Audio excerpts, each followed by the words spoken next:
Hello दोस्तों, हमारे YouTube channel पर आपका बहुत बहुत स्वागत है।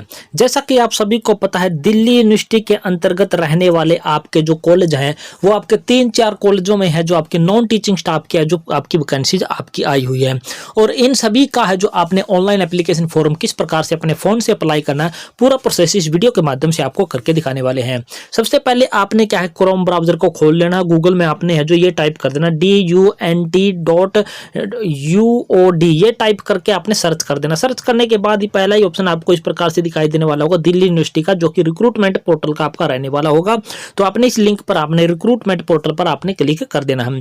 क्लिक करते ही आप है जो दिल्ली यूनिवर्सिटी की रिक्रूटमेंट पोर्टल के ऑफिशियल पेज पर आप पहुंच जाओगे और आपको इस प्रकार से दिखाई देने वाला होगा। जब आप यहाँ पर पहली बार विजिट करोगे तो आपको यहाँ पर अपना साइन अप करना होगा। साइन अप करने का मतलब होता है कि आपने अपना यहाँ पर है जो अकाउंट है जो अपना क्रिएट करना होता है। तो यहाँ पर आपने क्या है, क्लिक कर देना है। यहाँ पर क्लिक करते ही आपके सामने इस प्रकार का इंटरफेस खुलकर आ जाएगा। आपने यहाँ पर क्या करना है, आपको यहाँ पर 2-4 चीजें भरनी होती है। यहाँ पर आपने अपनी ईमेल आईडी भरनी है। वही ईमेल आईडी आपने कन्फर्म ईमेल आईडी में आपने फिर से भर देनी है। कम से कम 6 अंकों का एक पासवर्ड है जो आपने बना लिया। कन्फर्म पासवर्ड में वही वाला पासवर्ड आपने डाल देना और यहाँ पर अपना है जो मोबाइल नंबर आपने इंटर कर देना है। मोबाइल नंबर इंटर करने के बाद आपने स्क्रॉल करके थोड़ा सा नीचे आना। नीचे आने के बाद ये कैप्चा आपको दिखाई देने वाला है। ये कैप्चा आपने यहाँ पर डाल देना। यहाँ डालने के बाद आपको यहाँ पर है जो साइन अप का ऑप्शन दिखाई देने वाला है। साइन अप पर आपने क्लिक कर देना है। जैसे आप क्लिक करोगे, आपने जो भी यहाँ पर ईमेल आईडी डाली थी, ये वाली यहाँ पर जो ईमेल आईडी आपने डाली थी, इस पर एक है जो लिंक है जो आपका सेंड कर दिया जाएगा। उस लिंक पर आपने क्लिक कर देना है, जो कि आपका नीले अक्षरों में लिखा हुआ एक लिंक होगा। तो ये आपकी ईमेल आईडी और ये आपका अकाउंट है जो आपका एक्टिव हो जाएगा। जैसे ही आपका ये अकाउंट है जो एक्टिव हो जाए तो आपने यहाँ पर आ जाना और यहाँ पर लॉगिन वाले ऑप्शन पर आ जाना है। यहाँ पर लॉगिन पर आपने क्लिक कर देना है। क्लिक करने के बाद जो भी आपने ईमेल आईडी दी थी वही आपका क्या रहने वाला होगा, यूजर नेम रहने वाला होगा। यूजर नेम में अपना जो ईमेल आईडी डाल दी, पासवर्ड डाल देना। ये कैप्चा आपको दिखाई देना, कैप्चा आपने यहाँ पर डाल देना है और उसके बाद यहाँ पर लॉगिन का ऑप्शन आपको दिखाई देने वाला है, ये वाला नीचे। तो लॉगिन पर आपने सिंपली है जो क्लिक कर देना है। लॉगिन करते ही आपके सामने है जो इस प्रकार का इंटरफेस खुलकर आपके सामने आ जाएगा और यहाँ पर आपको है जो पोस्ट डिपार्टमेंट सिलेक्शन का आपके पास है जो ऑप्शन आ जाएगा। सबसे पहले आपने यहाँ पर पोस्ट पर क्लिक कर देना है। जैसे आप पोस्ट पर क्लिक करोगे तो आपके सामने जितने भी कॉलेजों में जो जो प्रकार की आपकी पोस्ट निकली हुई है वो सारी आपको यहाँ पर दिखाई देने वाली होगी। जिस भी पोस्ट के लिए आप अप्लाई करने वाले उस पोस्ट को आपने सेलेक्ट करना। जैसे कि हम लेबोरेटरी अटेंडेंट वाले ऑप्शन को सिलेक्ट कर लेते हैं।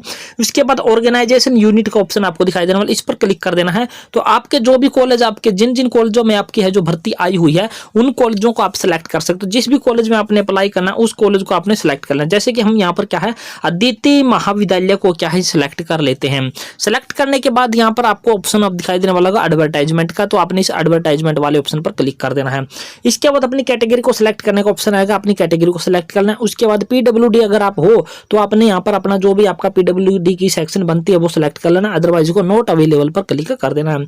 इसके बाद आई हैव वाली चेक बॉक्स को क्लिक कर देना और चेक वैकेंसी अवेलेबिलिटी पर आपने क्लिक कर देना है। तो क्लिक करते ही आपकी कैटेगरी की अगर वहां पर वैकेंसी अवेलेबल होगी तो आपके सामने, जैसे कि यहाँ पर हमने एससी सिलेक्ट किया था तो इसके सामने यस लिखा आ रहा है, तो इसका मतलब कि एससी की है जो लेबोरेटरी अटेंडेंट की वैकेंसी आपको यहाँ पर दिखाई देने वाली है। इसी प्रकार से यहाँ पर है जो लोको मोटर डिसेबिलिटी कैंडिडेट है उनकी भी यहाँ पर यस दिखाई देने वाला है। तो यहाँ मतलब कि इनकी भी वैकेंसी यहाँ पर आपकी रहने वाली है। इसके बाद अप्लाई का ऑप्शन आपके सामने आ चुका। अप्लाई वाले ऑप्शन पर आपने क्लिक कर देना है। क्लिक करते ही आपके सामने है जो इस प्रकार का इंटरफेस खुलकर आपका सामने आ जाएगा। अगर आपने पहले कभी online application form Delhi university का यहाँ पर अप्लाई किया होगा तो आपके सामने इस प्रकार से अपनी डिटेल है जो खुलकर आ जाएगी। यहाँ पर आपकी पर्सनल डिटेल खुलकर आ चुकी है। यहाँ पर कैंडिडेट का है जो नाम आपने सेलेक्ट कर लेना, मिडिल नेम है, लास्ट नेम अगर है तो आपने डाल देना, अदरवाइज इसको खाली छोड़ देना। इसके बाद अपना जेंडर यहाँ पर सेलेक्ट कर लेना। उसके बाद अपनी नेशनलिटी इंडियन सेलेक्ट करना, डेट ऑफ बर्थ एंटर कर देना है। आपका मैरिटल स्टेटस आपका सिंगल है, मैरिड है, वो सिलेक्ट कर लेना। इसके बाद आप है जो इन आईडी प्रूफ में से कौन सा आईडी प्रूफ देना चाहते हो वो आईडी प्रूफ आपने यहाँ पर है जो डाल देना। हम यहाँ पर वोटर आईडी कार्ड देना चाहते हैं तो हमने वोटर आईडी कार्ड का नंबर हमने यहाँ पर डाल दिया। यहाँ पर फादर या हस्बैंड का नाम, यहाँ पर मदर का नाम। उसके बाद है जो आपने है जो कंट्री कोड है जो सेलेक्ट करना, जो कि इंडिया वाला आपका रहने वाला। यहाँ पर अपना मोबाइल नंबर इंटर कर देना है। उसके बाद कंट्री कोड आपने फिर से अगर एसटीडी वगैरह ये कोड आपके हैं तो आपने यहाँ सेलेक्ट कर लेना, अदरवाइज को खाली छोड़ देना। इसके बाद रिलीजन का ऑप्शन है, यानी कि आपका धर्म कौन सा है तो आपने अपने धर्म को इस प्रकार से सेलेक्ट कर लेना है। इसके बाद स्क्रॉल करके आपने है जो नीचे की तरफ है जो आ जाना है। जैसे आप स्क्रॉल करके नीचे आओगे तो आपको यहाँ पर आर यू एक्स सर्विसमैन, अगर आप एक्स सर्विसमैन हो तो यस करना, या वरना यहाँ पर नो पर सेलेक्ट कर लेना। एम्प्लॉय ऑफ दिस यूनिवर्सिटी, अगर आप इस यूनिवर्सिटी के एम्प्लॉय हो तो यस करना, या अदरवाइज इसको भी नो आपने सेलेक्ट कर लेना है। Are you a government employ, अगर आप गवर्नमेंट एम्प्लॉय पहले से हो तो यस करना, अदरवाइज इसको भी आपने नो पर सेलेक्ट कर लेना है। इसके बाद यहाँ पर आपको दिखाई देने वाला address for correspondence. Correspondence address वो होता है जहाँ पर आपका जो पत्र व्यवहार होता है, यानी कि आपको लेटर वगैरह है जो भेज जाते हैं। और इसके बाद आपको दिखाई देने वाला ये वाला होता है परमानेंट एड्रेस। अगर आपका ये वाला और ये वाला दोनों सेम एड्रेस हैं तो आपको यहाँ पर चेक बॉक्स दिखाई देना है, चेक बॉक्स को क्लिक कर देना है। तो आपका ये वाला पूरा का पूरा एड्रेस है जो आपका ये वाला यहाँ पर है जो ऑटोमेटिकली आपका है जो आ जाएगा। आपको कोई भी यहाँ इस साइड में है जो टाइप करने की कोई जरूरत नहीं, ये वाला है जो ऑटोमेटिकली आपका इधर आ जाएगा। इसके बाद स्क्रॉल करके आपने फिर नीचे आ जाना है। जैसे आप स्क्रॉल करके नीचे आओगे तो आपका ये वाला है जो पूरा का पूरा एड्रेस आपको यहाँ पर दिखाई देने वाला होगा। और इसके बाद सेव का ऑप्शन आपको दिखाई देने वाला, सेव वाले ऑप्शन पर आपने क्लिक कर देना है। क्लिक करते ही आपके सामने इस प्रकार का इंटरफेस आ जाएगा। और यहाँ पर आपका क्या दिखाई देने वाला होगा, यहाँ पर आपको क्या दिखाई देने वाला है कि सेव्ड सक्सेसफुली, यहाँ पर की पर्सनल डिटेल है जो पूरी की पूरी है जो सक्सेसफुली तरीके से आपकी सेव हो चुकी है। स्क्रीन स्क्रॉल करके नीचे की तरफ आओगे तो आपको अपनी डिटेल, अपना फोटो वगैरह जो पहले से आपने अपलोड वगैरह किया होगा, हमने यह एप्लीकेशन फॉर्म पहले से अप्लाई किया हुआ था। अब आप नीचे स्क्रॉल करके जाओगे तो आपको सारी डिटेल जितनी भी आपने फिल की थी वो सारी दिखाई देने वाली होगी। अब आपने सिंपली कुछ नहीं, नेक्स्ट सेक्शन पर आपने क्लिक कर देना है।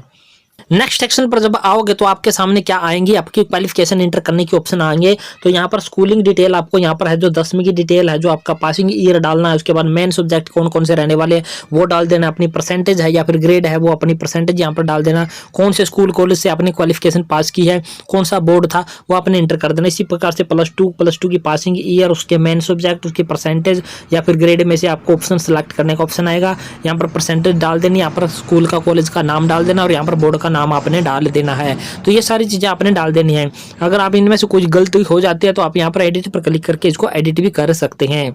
उसके बाद स्क्रॉल करके नीचे आओगे, अगर आपके पास ग्रेजुएशन की डिटेल है तो आप यहाँ पर ग्रेजुएशन की डिटेल ऐड पर क्लिक करके जो अपनी है सारी की सारी डिटेल आप डाल सकते हो। पोस्ट ग्रेजुएट है तो आप यहाँ पर ऐड पर क्लिक करके अपनी सारी की सारी एजुकेशन क्वालिफिकेशन आप डाल सकते हो।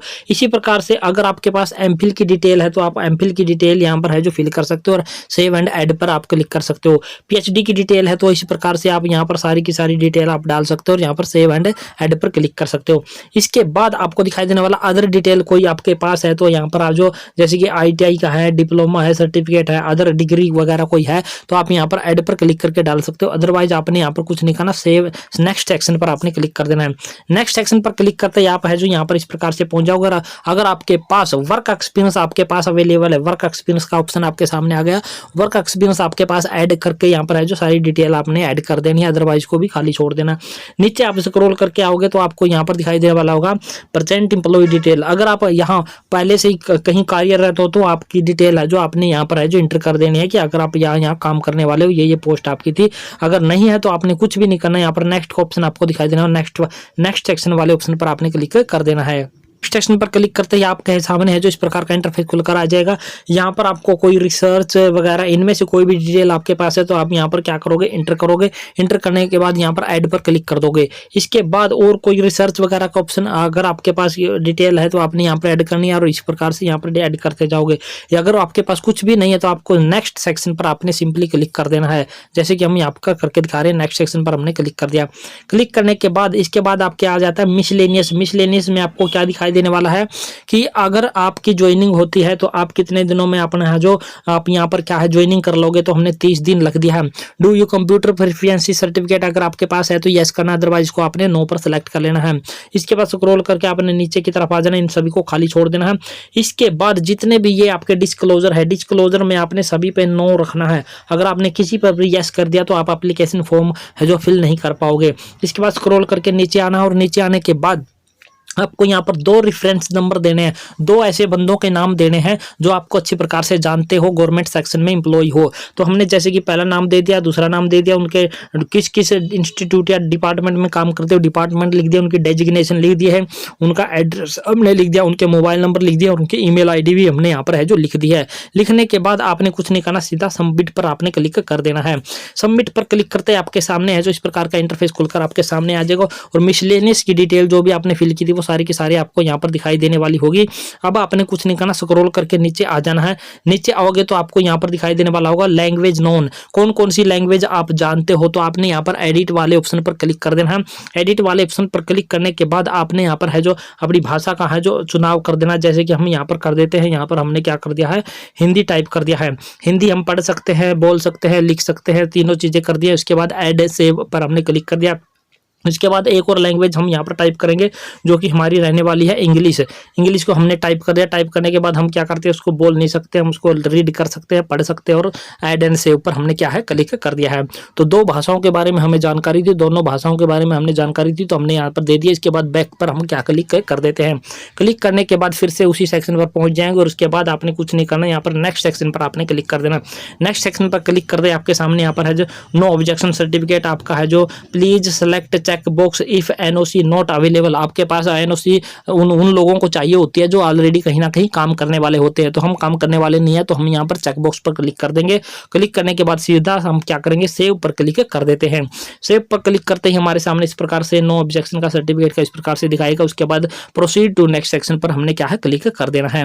क्लिक करने के बाद हमारे सामने इस प्रकार का इंटरफेस खुलकर आ जाता है और यहाँ पर हमने क्या चीज़ें दिखाई देने वाली है कि रिलेवेंट डॉक्यूमेंट हमने यहाँ पर अपलोड करने होते हैं। तो डॉक्यूमेंट हमने कौन कौन से अपलोड करने हैं उनके बारे में जानकारी आपको है जो यहाँ पर प्रोवाइड करवा देते हैं। सबसे पहले हमने फोटो है जो अपलोड करनी है, जो कि पासपोर्ट साइज की हमने है जो अपलोड करनी है, जेपीजी, जेपीईजी, पीएनजी फॉर्मेट में, जो कि मिनिमम 20 KB और मैक्सिमम 100 KB में हमने अपलोड करनी। सिलेक्ट फाइल पर क्लिक करके अपनी फाइल को सिलेक्ट कर लेना और यहाँ पर अपलोड करना है। जैसे आप अपलोड कर दोगे तो यहाँ पर व्यू फाइल का ऑप्शन आपके सामने यहाँ पर आ जाएगा। यहाँ पर क्लिक करके देखोगे तो आपको दिखाई देने वाली होगी कौन सा डॉक्यूमेंट, कौन सी फाइल आपने अपलोड किया है। इसके बाद सिग्नेचर अपलोड करने का ऑप्शन होगा और इसके फॉर्मेट आपको यहाँ पर मिनिमम साइज और ये मैक्सिमम साइज, और यहाँ पर क्लिक करके आपने अपलोड कर देना।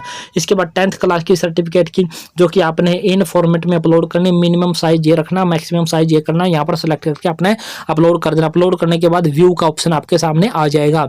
इसके बाद स्क्रॉल करके थोड़ा सा नीचे आओगे, जो भी आईडी प्रूफ आपने दिया था, पैन कार्ड है जो या फिर पासपोर्ट जो भी आपने दिया था वो आपको अपलोड करने का ऑप्शन आएगा। ये आपके format, minimum size, maximum size यहाँ पर सिलेक्ट करके अपलोड कर देना। उसके बाद अगर आप इन कैटेगरी में से कोई भी कैटेगरी आपकी बनती है तो वो कैटेगरी का सर्टिफिकेट है जो आपने यहाँ पर इस फॉर्मेट में, इस मिनिमम साइज में और ये आपका मैक्सिमम साइज में यहाँ पर आप सिलेक्ट करके आपने अपलोड कर देना है। इसके बाद स्क्रॉल करके नीचे आओगे तो आपको डिटेल, क्वालिफिकेशन की डिटेल आपने यहाँ पर एंटर करनी है, जैसे कि 10वीं की और उसके बाद 12वीं की। अगर आपके पास ग्रेजुएशन वगैरह है तो उनके भी ऑप्शन आपके सामने आ जाएंगे। तो यहाँ पर सेलेक्ट फाइल पर क्लिक करके जो अपलोड कर देना। अपलोड करने के बाद व्यू फाइल का ऑप्शन आपके सामने आ जाएगा और इसका मतलब है कि आप यहाँ पर अपलोड कर चुके हो। इसके बाद स्क्रॉल करके नीचे आना और नेक्स्ट सेक्शन पर आपने क्या क्लिक कर देना है। नेक्स्ट सेक्शन पर क्लिक करते ही आपकी जो जितनी भी डिटेल अभी तक आपने फिल की थी वो सारी की सारी आपको यहाँ पर दिखाई देने वाली होगी।